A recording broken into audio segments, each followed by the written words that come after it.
오늘 우리 서영이가 읽은 성경이 NIV 성경이죠. 근데 이 성경을 보게 되면 물론 영어 번역 성경에 보면 대부분이 다 그렇게 되어 있습니다만은 그 성경 구약 성경 맨 마지막 단어를 딱 보면은요 어떻게 끝나냐면 curse라는 단어로 끝나요. curse 저주. 구약 성경의 맨 마지막 단어가 curse예요. 저주라는 단어예요.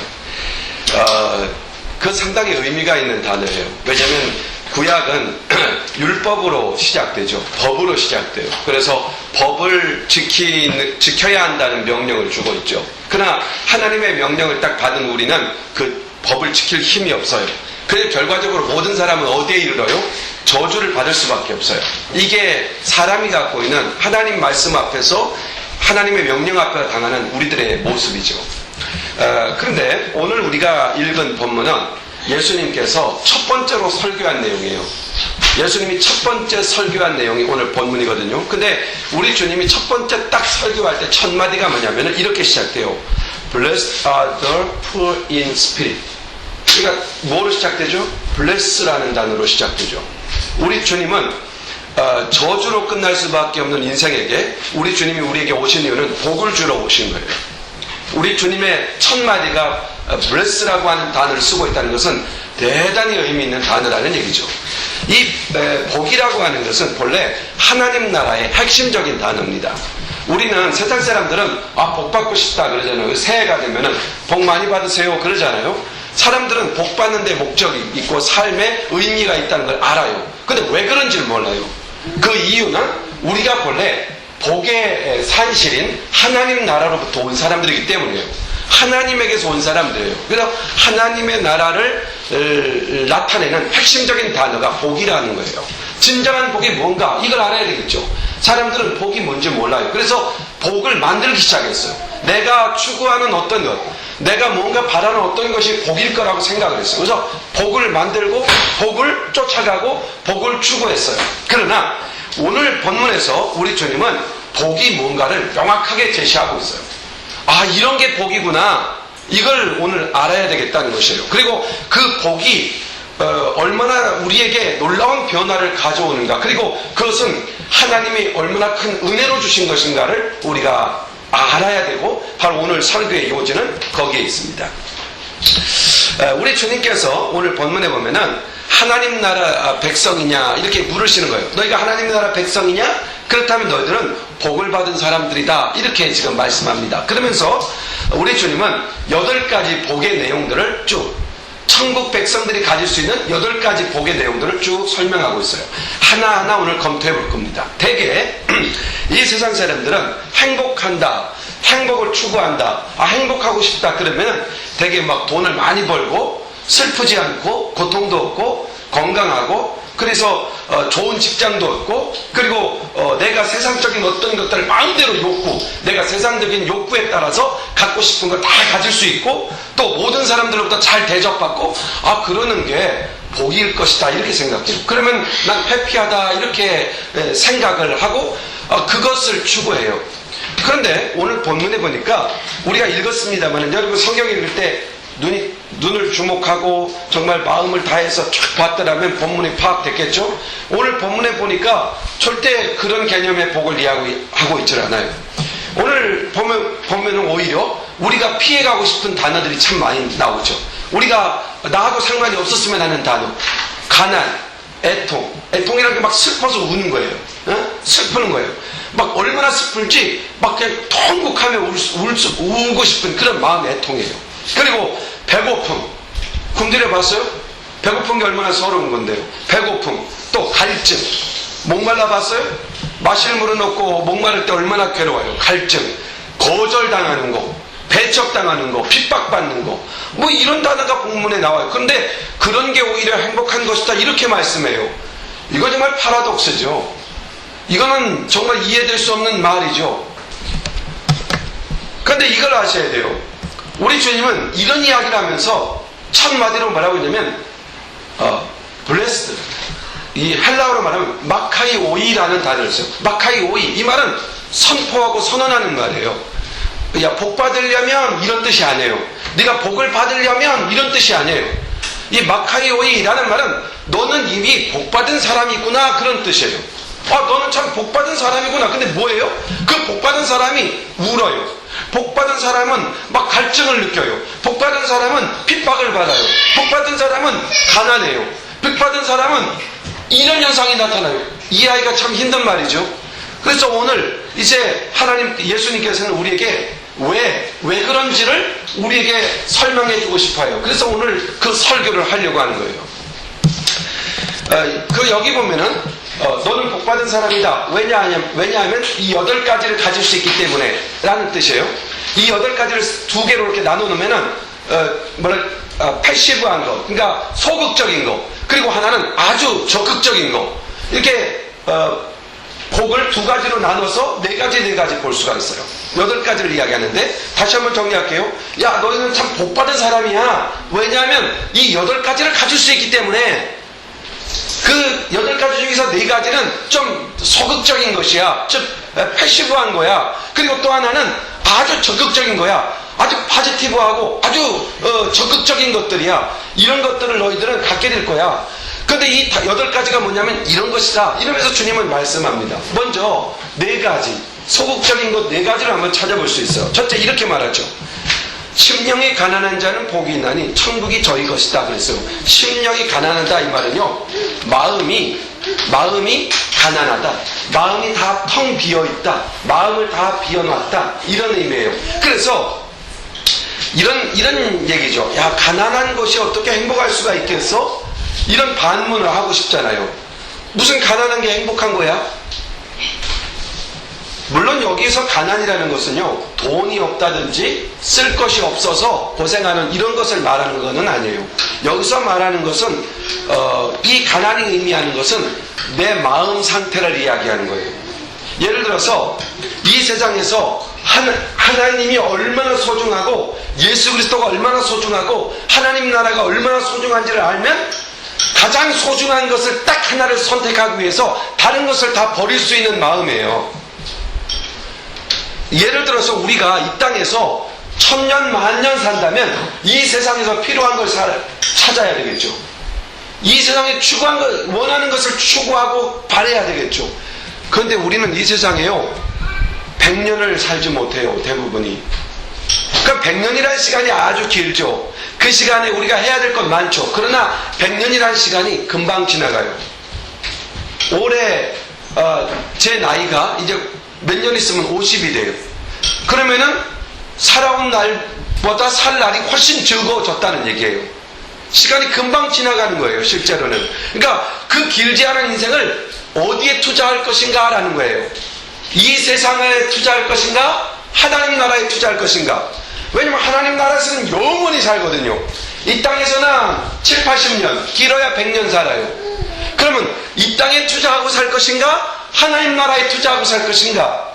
하나님 나라 투자하는 사람은 삶이 심플해요. 이 세상에 투자하는 사람은 복잡해요. 왜? 다른 사람과 비교해서 이겨야 되죠. 다른 사람이 갖지 않은 거 가져야 되죠. 얼마나 복잡해요. 그러니까 마음이 너무 복잡한 상태. 이것이 마음의 부자인 사람이에요. 오늘 본문에서는 마음이 가난한 사람이 복 있다는 거예요. 왜? 우리는 이 땅에서 사는 삶의 모든 과정들이 끝나면 하나님 나라에서 영원한 복을 가져요. 그건 보장된 거예요. 이 땅에 사는 동안도요, 하나님 나라를 바라보고 살아가는 사람에게 뭘 약속했어요? 주님이 함께 해주겠다. 내가 너희를 도와주겠다. 내가 너희를 공급해주겠다. 이 엄청난 약속을 보너스로 갖고 있어요. 그러니까 진짜 복 있는 사람은 하나님 나라를 가진 사람이에요. 그래서 그 사람은 하나님 나라, 예수 그리스도밖에, 가장 중요한 것은 예수 그리스도밖에 없기 때문에 심령이 가난한 거죠. 하나밖에 없으니까.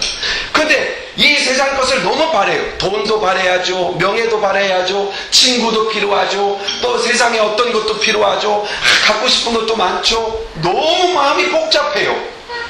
그러니까 마음이 산만해요. 이런 사람은 복이 없는 사람이라는 얘기예요. 우리 예수님께서 여기 가난하다라는 말을 쓰잖아요. 심령이 가난하다고 할 때 헬라어로요, 가난하다는 단어가 2가지 의미를 갖고 있어요. 이런 의미예요. 하나는 적게 갖고 있어서 가난한 것, 이거 가난한 거예요. 또 하나의 가난의 의미는 아예 없어서 가난한 것. 그러면 여기 본문에서 심령이 가난하다라는 말은 아예 없어서 가난한 거예요. 하나님의 나라만 있고 다른 건 아무것도 없어요. 마음에. 이런 사람은 행복한 사람이라는 얘기예요. 바로 이런 마음, 이것이 정말 하나님이 앞에 복을 받은 사람이다. 이렇게 성경은 말하고 있습니다. 그러므로 자 봐요. 생각해봐요. 내가 세상에서 얻고자 하는 게 너무 많아요. 그러니까 내 안에 너무 추구하는 게 많아요. 너무 마음이 복잡해요. 근데 내게는 하나님밖에 없어요. 그러니까 세상에 뭐 필요하고 도전하고 달성하고 나아갈 일이 있어요. 그럼 우리 사명이니까 해야 하잖아요. 내가 원해서 하는 게 아니라 나에게 준 사명이니까 해야 되는 게 있잖아요. 어떻게 해요? 누구에게 가요? 내게는 하나밖에 없죠. 하나님밖에 없죠. 그러니까 하나님 앞에 엎드려 기도할 수밖에 없는 거죠. 그러니 그 사람은 강한 사람이라는 얘기예요. 내가 그 일을 해결한다면 내 지혜로는 감당할 수 없죠. 그런데 하나님께 구하면 하나님이 지혜를 주세요. 그래서 감당해요. 어떤 일이든 다 감당해요. 이 사람 정말 복 있는 사람이죠. 그러므로 마음에 그리스도 외에는 없는 사람들, 이 사람이 진짜 복 있는 사람이에요. 이 말을 오해해서는 안 돼요. 이 세상에 아무렇게나 살아야 된다는 것이 아니에요. 아무렇게나 살아도 된다는 것이 아니고 어떻게 살아야 돼요? 주어진 일들을 하나님이 주신 사명이지 내가 내 것으로 캐치해서 내 것을 만드는 것이 삶이 아니라는 거예요. 혜진아, 자리에 가서 예쁘게 앉아서 예배드려요. 오케이, 예쁘게. 자, 그래서 예를 들어서 이 세상에 사는 것, 학교를 다니고 공부를 하고 일하고 직장을 다니고 이러는 것들은 내가 원하는 어떤 것을 잡아서 내 것을 만들려고 하는 데 있는 것이 아니고 하나님께서 그런 삶을 허락해 주셨기에 그것은 주어진 사명, 나의 사명으로 받아들이는 것이에요. 내 목적은 오직 하나님의 나라에 있고 하나님께 영광을 드리는 데 있고 하나님을 기쁘시게 하는 데 있어요. 이게 세상 일을 할 때 하나님 앞에 나가 기도하면 지혜를 주세요. 그가 그 일을 하게 하세요. 이 사람이 복 있는 사람이라는 얘기예요. 진짜 복 있는 사람이라는 얘기예요. 그리고 두 번째로 보면은 애통하는 자는 복이 있다 그랬어요. 이것도 진짜 파라독스죠. 어떻게 엉엉 울고 싶은데 복 있는 사람이에요. 막 정말 너무 갈급해서 슬픈데 그런데 왜 복 있는 사람이에요? 이런 얘기와 같아요. 불쌍한 자는 얼마나 행복해? 그런 말과 같아요. 어떻게 이 말이 좋은 말일 수 있어요? 이건 정말 파라독스죠. 이해되지 않는 말이죠. 그런데 여기서 이걸 아셔야 돼요. 왜 슬퍼요? 왜 애통이 와요? 이 애통이라는 말이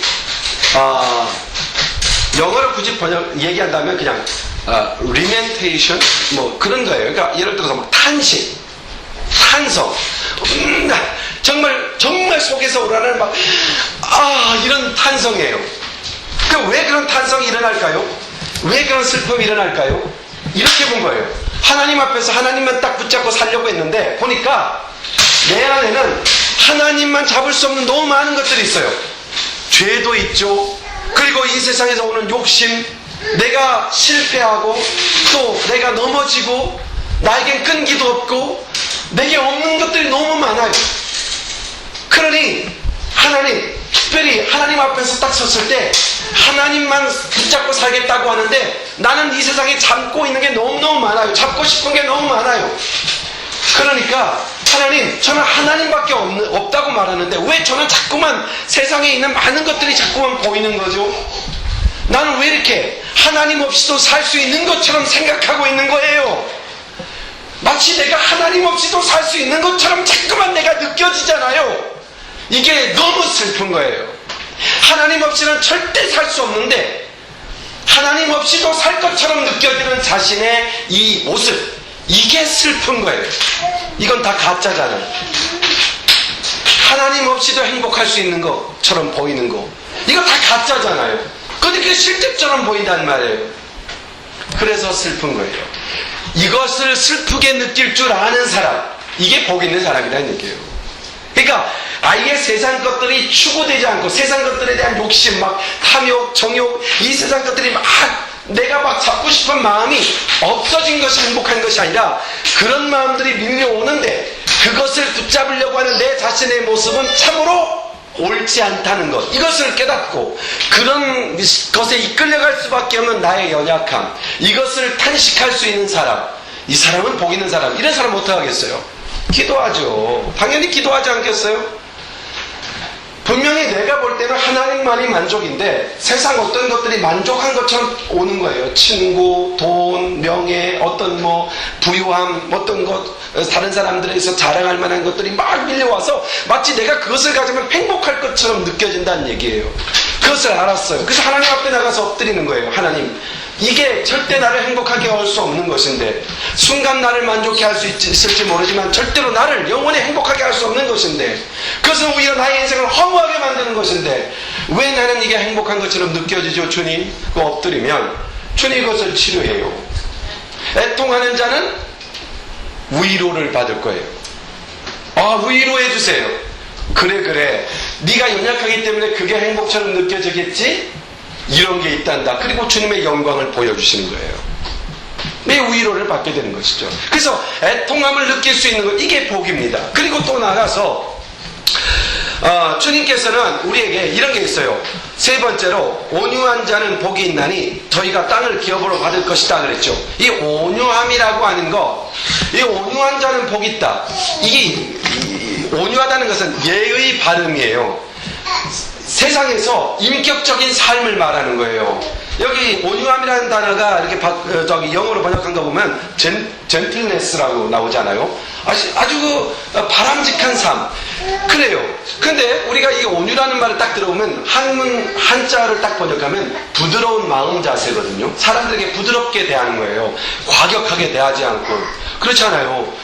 보면은 상대편에게 부드럽게 대하지 않고 우리는요, 아쉬움이 있을 때는 부드러울지 모르지만 그냥 평범한 사람들에게는 그냥 평이한 일에 대해서는, 또 특별히 내가 어떤 자비를 베풀 수 있는 대상에 대해서는 막 그저 함부로 대한단 말이에요. 그것은 온유함이 아니에요. 그러면 이 온유함이라는 게 어떤 의미를 갖고 있을까요? 단순히 마음을 부드럽게 쓴다, 또 부드러운 마음을 갖는다, 부드럽게 말한다, 이런 정도의 수준이 아니에요. 또 이 온유함이라고 하는 것은 어떤 약한 모습을 갖는 것 같지만 그렇지 않아요. 자, 보세요. 예수님께서는 온유하신 분이시죠. 예수님은 온유한 분이세요. 근데 보세요. 예수님이 어느 날 성전에 들어갔어요. 성전에 비둘기를 팔고 짐승을 팔고 돈을 바꾸는 그런 장사꾼들이 와서 성전을 다 망가뜨리고 있어요. 그때 예수님께서 채찍을 들어가지고 그들을 막 후리치면서 다 내쫓으셨어요. 그리고 막 소리를 치셨어요. 아주 분노하셨어요. 이러면은 주님은 온유한 거 아니죠. 근데 온유란 말이 그런 뜻이 아니라는 얘기예요. 자, 오늘 예수님께서 가이사랴 빌립보에 갔을 적에 제자들을 불러놓고 물어봤어요. 저기 큰 수많은 나를 따르는 사람들이 나를 누구라고 하느냐? 그때 제자들이 예수님을 뭐라고 비유했는지 알아요? 엘리야 또는 세례 요한이라고 합니다. 그렇게 말해요. 그러면 엘리야나 세례 요한이 어떤 인물이에요? 아주 급진적인 사람들이에요. 이 사람들은 설교를 해도 그냥 조용조용 설교한 사람이라 소리를 빡빡 치면서, 꼭 저처럼 설교한 사람 같아요.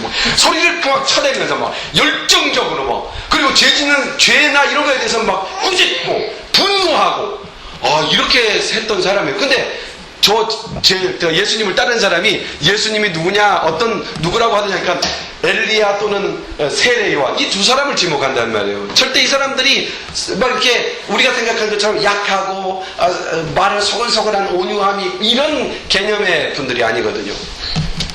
성경에 보면 온유한 사람 두 사람을 딱 지목해서 이야기하세요. 구약에서는 모세를 온유하다 이렇게 표현해요. 그리고 신약에서는 예수님을 온유한 분이다 이렇게 말씀하세요. 예수님이나 모세나, 모세도 보세요. 모세가 온유함이 그렇게 승하다고 표현했는데 그 온유함은 단순히 약한 모습, 부드러운 모습, 이런 개념만으로 보이지 않는다는 거예요. 온유는 어떤 것이 온유냐면 불의한 것, 죄된 것에 대해서 분노를 할 줄 아는 것이 온유예요. 내 안에 온유함이 나요. 나의 죄됨 때문에 분이 일어나야 돼요. 내 안에 죄성이 있고 또 죄가 일어나는 것들에 대해서 분노할 줄 알아야 돼요. 바로 그런 사람이 온유한 사람이에요. 온유는 인격적인 거예요. 인격적인 것. 다른 사람에 대하여 인격을 존중히 여기고 인격적인 대화를 하며 다른 사람을 인격적으로 대하는 모습. 이게 뭡니까? 온유예요. 바로 이것이 온유죠. 이 온유한 자는 복이 있어요. 온유한 사람은 때때로 수단과 방법을 가리지 않고 가리기 때문에 다른 사람들한테 당할 것 같아요. 그런데 이걸 아세요? 세상은 이러죠. 수단과 방법을 가리지 말고 네 것을 쟁취하라. 그 목적을 달성해라. 그것을 정복해라. 이렇게 말하잖아요. 우리 주님은 뭐라고 그래요? 세상을 버리는 것이 얻는 것이다. 이렇게 말해요. 이해가 되지 않는 것이죠. 이것도 역시 파라독스예요. 도무지 이해되지 않는 부분이죠. 그렇지만 성경은 분명히 얘기해요.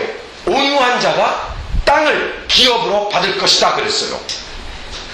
끝까지 우리는 인격적이어야 되고 불의에 대해서는 분노할 줄 알아야 되고 정직해야 되고요. 이런 마음을 가질 때 하나님은 그에게 기업을 주신다고 했어요.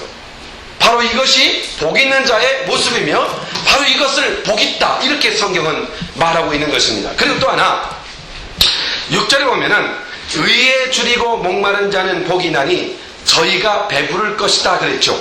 의에 줄이고 목마른 자라는 말을 했어요. 이 말이 무슨 말이냐면 의로운 삶을 추구하는 거죠. 정직하고 의로운 삶. 그래서 의를 사모하는 마음이 뭘까 고민을 해봤어요. 그것은 참으로 복 있는 사람은 하나님이 주시는 복을 받는 정도가 아니라 하나님 그분을 닮아가는 거예요. 그분의 성품을 담는 거죠. 여기 의로운 자, 의를 추구하는 자는 복이 있나니 저희가 하나님의 배부를 것이며 이렇게 말합니다. 다윗이 그런 사람이었죠. 다윗은 이런 말을 합니다. 하나님이여 사슴이 시냇물을 찾기에 갈급한 같이 내 영혼이 주를 찾기에 갈급합니다. 다시 말해서 이 말은 내가 목마른 어떤 것으로 채워지는 것이 아니라 그 목마름이 누구였어요? 바로 그 하나님이셨던 것이죠. 하나님으로 채워지는 것. 그래서 행복은 의롭고 선한 삶에서 흘러나오는 어떤 것입니다. 만약에 내 삶이 의롭지 않고 선하지 않다면 우리는 행복도 없는 거예요. 행복이라고 하는 것은 내가 의롭고 선한 데서 흘러나오는 시냇물과 같아요. 그러므로 거룩한 열정, 의에 대한 열정, 선한 삶에 대한 열정, 이것이 우리에게 있어야 돼요. 우리가 공부를 하고 도전을 하고 세상을 정복해 가고 이런 사역들을 감당하면서 우리 안에 의로 이것을 추구하는 열망이 있어야죠. 그런데 문제는 이거죠. 내게 보니까 정의도 없고 의도 없어요. 그게 너무너무 부족해요. 어떻게 해요? 기도해야죠. 하나님 앞에 가서 엎드리는 것이죠. 기도할 때 하나님께서는 그를 배부르게 하신다 그랬어요. 자, 그러므로 지금까지 한 4가지 정도를 찾아봤죠. 그러니까 우리가 심령이 가난한 마음, 그리고 애통하는 마음, 무엇에 대한 애통이에요? 그리고 온유한 마음, 그리고 의로 선한 삶을 추구하는 마음. 이게 바로 복 있는 사람의 모습이다. 이 사람은 하나님이 복을 주시지 않을 수 없고 이미 복을 받은 사람의 모습이다. 이렇게 설명하고 있어요. 그런데 이어서 4가지의 제목이 또 나오죠. 첫째는 7절에 보면 5번째이면서 나오는 복이 있죠. 긍휼히 여기는 자는 복이 나니 저희가 긍휼히 여김을 받을 것이다 그랬죠. 이 긍휼이라고 하는 것은 어떤 상대방의 문제에 대해서 동감을 하는 거예요. 상대방의 문제에 대해서 동감을 하고 자비로움이죠. 그 사람을 이해하는 입장에 서는 것이죠. 근데 그렇게 단순한 감정만이 아니라 더 나아가서 구체적으로 인정을 베푸는 거예요. 돕는 거예요. 그러니까 당연히 긍휼은 희생이 따르죠. 긍휼은 희생하는 거예요. 다른 사람을 위해서 희생하는 것. 이것이 뭐예요? 긍휼이에요. 바로 이렇게 하신 분이 계시죠. 예수님이죠. 예수님이 우리를 긍휼히 여기셨기 때문에, 예수님이 우리를 희생하셨기 때문에 우리가 살아났죠. 바로 이것이죠. 이미 내가 다른 사람을 긍휼히 여기는 마음이 생기고 다른 사람을 돕고자 하는 마음이 있다면, 다른 사람의 입장에서 그들을 이해하고 그의 도움을 베풀고자 하는 마음이 있다면 그는 복 있는 사람이에요. 그리고 8절에 보면은 마음이 청결한 자는 복이 있나니 저희가 하나님을 볼 것이다 했죠. 여기 마음이 청결한 자, 이게 중요한 것 같아요. 하나님을 보는 것, 이건 마음이 청결한 자가 갖는 거예요. 자, 오늘 예배를 드리러 나왔고 예배를 드리고 있어요. 예배를 드리러 올 때 하나님 앞에 찬양을 드리고 기도하잖아요. 바이올린을 켜고 피아노를 치고 하나님에 나와서 예배하잖아요. 중요한 게 뭔지 알아요? 하나님께서 내 마음을 터치하시는 거, 하나님이 내 안에 거주하심을 아는 거, 하나님을 느낄 줄 아는 거, 이게 하나님이 보는 거예요. 하나님을 경험할 수 있는 거 누구에게 줍니까? 마음이 청결한 자, 마음이 깨끗한 사람. 마음이 깨끗하다는 것은 정직하다는 의미를 갖고 신실한 의미를 갖고 있어요. 마음이 깨끗한 거 어떻게 돼요? 예수 그리스도의 보혈이 해결해요. 그래서 하나님 앞에 나와서 하나님 앞에 철저히 회개하고 하나님을 주목하는 거예요. 내가 그리스도로 인하여 정결함을 받는 방법은요, 누구를 만나야 돼요? 내 안에 하나님께서 나와 이렇게 함께하고 그와 나와 함께 있을 때 우리는 비로소 거룩해지는 거예요. 왜냐면 그분이 거룩이시거든요. 근데 우리가 하나님을 우리가 맞대면 우리가 죽게 돼 있어요. 왜? 죄인이기 때문에. 근데 하나님을 만났는데도 하나님이 우리 안에 거주하시는데도 우리가 죽지 않아요. 이유가 있어요. 그리스도의 보혈이 있기 때문이에요. 그리스도의 보혈이 우리를 정결케 해요. 그래서 우리가 언제든지 어떤 상황이든지 우리가 매 순간에 어떤 상황 어떤 여건에든지 주님을 만날 수 있어요. 주님의 약속을 믿으셔야 돼요. 주님께서 그리스도의 피로 나를 정결케 한다는 걸 믿고 자신있게 주님 앞에 마음 열고 나가야 돼요. 그분이 내 마음을 터치하도록 내어드려야 돼요. 그것은 우리 의식과 우리의 생각이 결정하고 그 일을 받아들이는 데서 시작돼요. 예배 드릴 때, 나올 때 어떤 상황에서 내 기분과 감정에 의해서 흔들려서는 안 돼요. 내 주어진 상황과 여건과 환경에 의해서 흔들려서는 안 돼요. 그분이 뭘 약속했어요? 내가 어떤 모습이든지 주님께서는 다 씻어주신다고 했어요. 죄를 씻어주시고 그분이 내 마음을 터치해줘요. 그러므로 우리가 은혜 받지 못할 상황은 아무것도 없어요. 어떤 상황이든지 하나님의 은혜를 받을 수가 있어요. 바로 이 마음이 청결한 자는 그래서 복이 있는 거죠. 하나님을 만나니까, 하나님의 인도함을 받을 수 있으니까. 그리고 9절 말씀에 보면 이런 말씀이 나오죠. 화평케 하는 자는 복이 있나니 저희가 하나님의 아들이라 일컬음을 받을 것이다. 자, 여기 화평케 하는 자라는 말이 나오죠. 이 화평케 하는 자는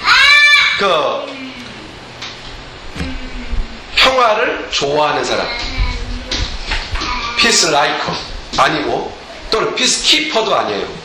평화를 지키려는 사람도 아니에요. 여기서 말하는 사람은, 하나님 복을 인정하는 사람은 피스 메이커예요. 평화를 만드는 사람이에요. 다시 말해서 평화가 깨진 곳에 가서 그 사람이 들어가면 평화로워지는 거예요.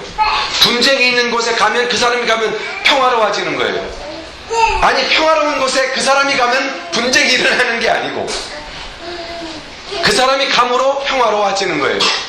화해가 이루어지는 거예요. 그러므로 여기서 말하는 화평케 하는 자는 평화주의자가 아니에요. 여기서 화평케 하는 사람은 피스메이커예요. 평화를 만드는, 즉 화해자예요. 화해자. A라는 사람과 B라는 사람이 갈등이 있어요. 그 사람이 가면 두 사람이 화목해져요. 이런 사람이 우리 그리스도인이에요. 자, 이런 피스메이커로 오신 분이 누구예요? 그리스도잖아요. 하나님과 우리는 원수되었어요. 죄인이기 때문에. 그런데 우리 예수님께서 오셔서 우리의 죄의 벽을 허무시고 친히 우리와 하나님 사이에 길이 되셔서 우리를 화목케 하셨어요. 그것처럼 우리가 예수님을 닮은 그 직책을 감당하는 거죠. 다른 사람과 화평하고 그 사람과 사람 사이를 화평케 하는 사람. 이 사람은 이미 복 있는 사람이에요. 이런 사람은 누구를 인정받는지 알아요? 세상 사람들이 저 사람은 하나님의 사람이구나 인정해요. 또 하나님께서 너는 내 아들이다 라고 그 놀라운 특권과 은혜를 누리게 하세요. 그러니 자, 이런 사람이 복 있는 사람일 수밖에 없죠. 화평케 만드는 사람. 여러분 어때요? 다른 사람과 화평한 사람이에요? 분쟁을 일으키는 사람이에요? 오늘 이 순간부터 우리는 피스메이커가 돼야 돼요. 또 아니 돼야 되는 게 아니라 그게 우리들의 이름이에요. 그러니까 그 본분을 따라 살아가야 된다는 것이죠. 그 마지막으로 10절 이하에 보면 이런 말씀 나오죠. 의를 위하여 핍박을 받는 자는 복이 있나니 천국이 저희 것이며 나를 인하여 너희를 욕하고 핍박하고 너희를 거스려 모든 악한 말을 할 때에는 너희에게 복이 있나니 기뻐하고 즐거워하라. 하늘에서 상이 크민이라. 그래요. 자, 여기 보면 핍박이라는 단어가 나오죠. 핍박받는 자가 복이 있다. 아니, 핍박받는 자가 왜 복이 있어요? 근데 이걸 아셔야 돼요. 왜 핍박받아요? 신앙 때문에, 예수님 믿는다는 이유 하나 때문에 핍박을 받을 수 있어요. 그래서 사탄은 숨기라고 말해요. 야, 너 친구들에게 네가 크리스찬이라는 걸 숨겨. 네가 크리스찬이라고 하는 컬러, 크리스찬이라고 하는 색깔을 자꾸만 드러내지 마. 그들과 똑같은 것처럼 만들어버려. 너는 교회는 열심히 다니지만 세상에 나가서는 크리스찬으로 살지 말고 세상 사람들 중에 하나로 살아가. 그런 유혹 받잖아요. 친구들 만날 때 그런 모습으로 살 수 있잖아요. 그래서 사단이 원하는 것이죠. 우리 주님은 어디에서든지 우리가 그리스도인으로 드러나길 원해요. 그럼 그리스도인으로 드러나면요, 두 가지 중에 하나가 돼요. 하나는 나 때문에 크리스찬이 되는 경우예요. 다른 사람은. 또 하나는 내가 크리스찬이기 때문에 나를 대적하는 거예요. 이 두 가지 중에 하나가 결말나게 되는 거예요. 그래서 우리 크리스찬들은 중간지대의 친구들이 존재할 수가 없어요. 이 사람은 처음에는 중간지대가 있겠죠. 처음에는 내가 크리스찬이라고 말했지만은 그는 우리들의 삶 속에 그냥 이어질 수 있겠죠. 그러나 시간이 지나가면 내가 그리스도인다운 삶을 하게 되면은 그리스도인은 하지 말아야 될 게 있고 해야 될 게 있잖아요. 삶의 방식이 달라요. 그러니까 둘 중에 하나예요. 그리스도인다운 삶으로 그들을 끌어들이든지 내가 세상 사람이 돼버리든지. 그래서 크리스찬에게는 핍박이 있는 거예요. 내가 예수 믿는다는 이유 때문에 소외될 수 있어요. 내가 예수 믿는다는 이유 때문에 같이 놀아주지 않아요. 내가 예수 믿는다는 이유 때문에 나를 멀리할 수 있어요. 내가 예수 믿는다는 이유 때문에 괴롭힘을 당할 수 있어요. 그런데 놀라운 사실은 이거예요. 핍박이 있다면 오히려 기뻐하라 그랬어요. 어디에 상이 커요? 그것은 이 세상에서 상을 받을 수가 없어요. 핍박받는 상은 이 땅에서는 갚아줄 수 없어요. 왜냐하면 너무 고귀해서, 너무 귀하기 때문에, 예수 믿는 것 때문에 배척받고, 예수 믿는 때문에 고난당하고, 예수 믿는 것 때문에 소외당하고, 예수 믿는 것 때문에 다른 사람들로부터 배척당하고, 이건 이 세상에서 갚을 수 있는 그런 수준의 것이 아니에요. 그래서 우리 주님이 이렇게 말씀하시는 거예요. 하늘의 상이 크다, 이렇게밖에 말할 수 없어요. 너무 크기 때문에. 그래서 우리 주님은 핍박받는 자는 복이 있다, 이렇게 말하는 거예요. 이건 세상과 비교할 수 없는 것들이에요. 지금까지 오늘 그 8가지 복이 있다, 우리 주님이 선언하시면서 왜 복이 있느냐, 8가지를 주님은 말씀하고 계세요. 첫째가 뭐였어요? 심령이 가난한 것. 가난한 자가 복이 있다 그랬죠. 그리고 두 번째는 뭐라고 그랬어요? 애통하는 자가 복이 있다 그랬죠. 그리고 세 번째는 온유한 자가 복이 있다. 그리고 네 번째는 의로운 자, 의를 추구한 자가 복이 있다. 우리 그리스도인들이 살아가는 가져야 될 내면적 태도를 가르쳐주고 있어요. 이 네 가지는 내면적인 거예요. 내가 가난한 마음 갖고 있나? 내가 영적인 삶에 대하여 애통하는 마음 갖고 있는가? 나는 온유한가? 나는 의로움을 추구하고 있는가? 이 네 가지가 내면이에요. 그리고 나머지 네 가지, 다른 사람에게 긍휼을 대하고 있는가? 다른 사람에게 불쌍히 인정 많은 사람인가? 그리고 두 번째, 나는 다른 사람 앞에서 정직하고 깨끗한 사람인가? 그리고 세 번째, 나는 다른 사람들을 평화롭게 만드는 사람인가? 또 나는 예수 믿는다는 그 이름 때문에 사람들로부터 핍박을 받고 있는 사람인가? 즉 이 말은 나는 전도자인가? 이런 말이에요. 복음을 전하는 사람인가? 이것을 갖고 있다면 그는 복 있는 사람이다. 하늘에서 상이 크다, 이렇게 주님은 말씀합니다. 오늘 말씀을 정리하면서 나는 복 있는 사람인가? 라는 질문을 받았어요. 여러분은 질문을 받았어요. 뭐라고 대답하겠어요? 복 있는 사람 맞아요? 그래, 복 있는 사람일까요? 그런데 주님은 이렇게 말했어요. 마카이 오이라고 말했어요. 너는 복 있는 사람이다 라고 말했어요. 예수 그리스도를 따르는 사람은 다 복이 있는 사람이에요. 복을 추구하고 복을 받으려고 달려가는 사람이 아니라 복을 가진 사람이라고 말해요. 이제 우리는 자격이 있든 없든 우리 주님께서 우리에게 너는 그런 사람이야, 넌 복 있는 사람이야 라고 규정을 해버렸어요. 그것은 우리들의 신분이며 우리들의 모습이에요. 이제 우리에게 남은 것은 이거예요. 하나님이 너는 복 있는 사람이다 라고 규정을 해줬는데, 그리고 복을 갖다 부어줬는데, 이제 내가 그 복을 누리기 위해서, 그 복을 나타내기 위해서 얼마나 힘쓰느냐, 이거에 남아있을 뿐이에요. 내가 온유하려고 애쓸 필요가 없어요. 그냥 온유하면 되는 거예요.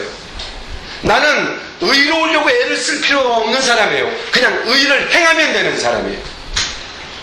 의롭고자 노력하는 사람이 아니라 의를 행하는 사람이다. 이렇게 주님이 규정한 거예요. 우리 부족한 의롭지 않은 부분은 그리스도가 끊임없이 십자가의 고통을 받으며 담당하고 계세요. 우리들을 갚으세요. 자, 이제부터 이 복을 누리기 위해서 나는 어떻게 할 것인가를 생각하면 돼요. 이 팔복을 8가지 복을 생각하면서 내가 어떻게 심령이 가난할 수 있을까 이러지 마세요. 그냥 심령이 가난한 사람이에요. 우리는 예수 외에는 없는 사람이잖아요. 그게 사실이에요. 그런데 자꾸만 사탄이 다른 것을 집어넣고 있잖아요. 다시 우리 정체성만 회복하면 돼요. 그러므로 이 순간 이후에 세상 사람들에게 예수 그리스도께서 나로 하여금 이렇게 복된 사람을 만들어 놨구나, 나는 예수님이 복 있는 사람이라고 규정했고 그렇게 이 세상에 둔 사람이라는 것을 세상 사람 앞에 뭐 해야 돼요? 이제 증명해내야 돼요.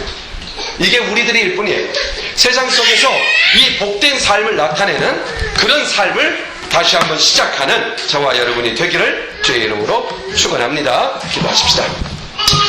하나님 아버지, 고맙고 감사합니다. 오늘 우리로 하여금 예수 그리스도의 첫 설교를 통해서 우리가 얼마나 복 있는 사람인가를 말씀해 주셨습니다.